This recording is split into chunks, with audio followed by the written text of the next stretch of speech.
Jennifer, thank you so much for doing this for FERNTV. So can you explain, what came first? What did you want to focus on first before doing this film? What did I want to focus on before doing the film? Yeah. Well, I mean, I'm as a filmmaker, I'm really curious about, stories where, we understand something about them. We think we know what the story is, and then like uncovering something different. So when I came across this story, the film is about hashtag Black While Black. It's about Black witnessing of police brutality through the lens of social media, and there were two things about it for me that was really interesting. One was that I'd never thought about what happens to the people who witness these crimes. With a lot of conversation about the victims of these crimes, the people who are murdered, but never really thought, okay, what happens to those who take these things that become completely viral, right? So that was one of the things that really sparked for me. And then the second thing was the technology piece.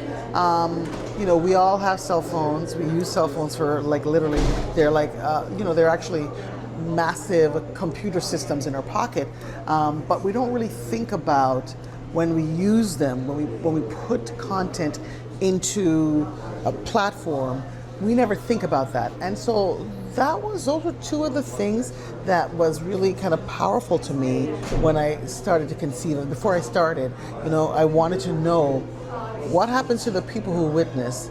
How do their lives change? And also, what is it that I don't know about myself that I'm so addicted to? Now, timing is everything, right? So I'm pretty sure there was a lot of people approaching Darnella and Diamond to do, a documentary like yourself. What made them trust you in your approach into doing, to document them and their experience in, police brutality and filming police brutality? Well, okay, so Darnella was a much harder person to get. She had actually witnessed this murder. She was a kid, 17 years old when it happened, and she posted, and I think she just thought it would be like, there'd be some, as she said, some shares, some views. No one in the idea that she would create the most viral content in the history of the world, it just didn't cross her mind. Right. And, but following that, she went into hiding because it was intense. People came for her. She was in fear of the police, and so suddenly she goes from this young, vibrant kid who's literally out there doing the most as a kid to sheltered, in hiding, a fear for her life. And so as a result of that, Gayle King approached her in the height of this. Oprah approached her in the height of this. She said no to everybody. Yeah. She did not go and do anything public. And so when we came along, I think it was about 4 years in, and I think she was feeling a little bit stronger. She had been safe for those 4 years, I guess safe enough. Derek Chauvin had been imprisoned. And we met her, and she still wasn't sure, but we met her, and we had this incredible brunch, and we sat down and we just related. She's also the same age as my middle daughter, and I just looked at her as one of my own kids. And I think somewhere in that, Sydney and I, my other co-director, was able to get her to say yes. Now, Diamond, on the other hand, it was a lot longer. It was about 8 years since the murder of Philando. And the thing about Diamond's story is that she wasn't married to Philando, and the young girl in the car was her daughter, but not his. Yeah. So, in our community sometimes, we don't look at these people as significant others. And so I think in many ways, over the years, she's felt like her story was diminished. She herself was not given like a platform to really communicate about what happened in the way that she felt would really honor her story. And so I think we were an opportunity for that.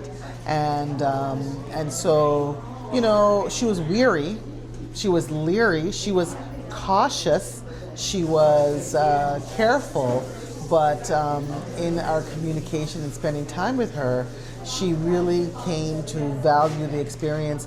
And both Darnella and Diamond have seen the film, and both of them are really happy with the results of the film.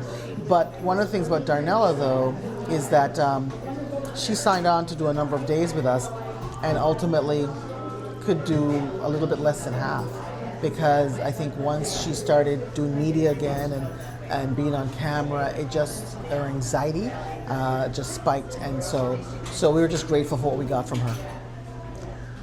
This is a very emotional film with a lot of like emotional footage. So tell us what you needed to do, you know, to overcome some of those obstacles, of course. And you being a co-director, having someone else with you alongside, did that help, like, you know, complete this documentary film? Yeah. Okay. So, well, you know, this footage is really damaging, traumatic footage.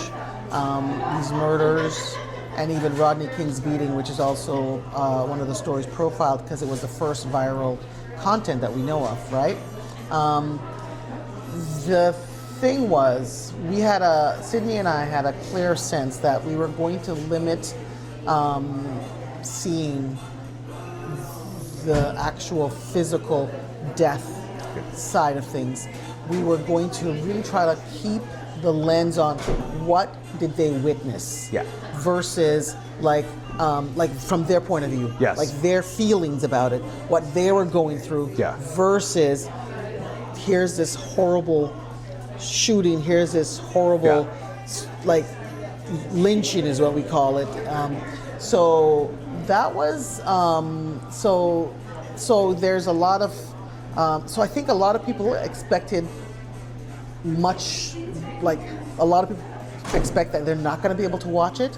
But I think the way that we put it together, and you've seen the film, is that it gives you enough to understand obviously what's going, but it really focuses on the voices of the witnesses, the people who witnessed. And that was really important for us. A lot of people thought we should show more, you know, in the edit and all those kinds of things, that it should be like, you know, that visceral, and we should really spend all of our time, you know, examining that. And instead, we also wanted to actually look at the community as a part of the people who witnessed this. It was important to us not just to have this be, when these things happen, it's not just to one person. With Black communities, it's a community. And so we thought that was also really important to show. And then another piece was to bring in something on restorative justice. We really needed to make sure that it wasn't just like these bad things happen to Black people and that's it. You know? So those were some of the things that Sydney and I really thought about, and some people didn't agree with, you know, but we kind of stuck to our guns about that. You know?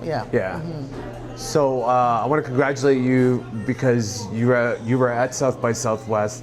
I mean, it's an amazing experience. But I mean, how does it feel to be here at Hot Docs? But not to be here, but like, you know, have this film on this type of platform, and as well as like South by Southwest. You know, what is your purpose and what your intentions with the film? Well, I have to say that I'm so proud and pleased that we were at South by Southwest. Maybe want to ask again. Is there a way to turn off this music for a minute? Because okay. Because I'll edit that. Okay. It was fine before, but it was good. Then they brought it up. Okay. Sorry. That's okay. So okay. Do you want to ask me the question? I was at South by Southwest. Okay. Yes. So I was at South by Southwest We premiered at South by Southwest, and now we have our national Canadian premiere at Hot Docs, which is one of the top doc festivals in the world. These are two amazing places to premiere. It was a dream, actually. The only thing was, to be honest, I mean, I actually I was hit by a car about 2 months ago, and I needed to be here. I needed to be at South by, but I'm not like in my like posting and all the things that you would normally do. But I'm just I think that everybody, including Canadians, remember where they were when George Floyd was murdered. Everybody remembers, because I personally didn't actually watch the footage until I had to do the film. Yeah. But it is a part of our collective memory. Yeah. And so to bring this kind of a film here is really powerful and important to me. So I'm very glad that I was able to do that. Thank you so much for your time. Thank you.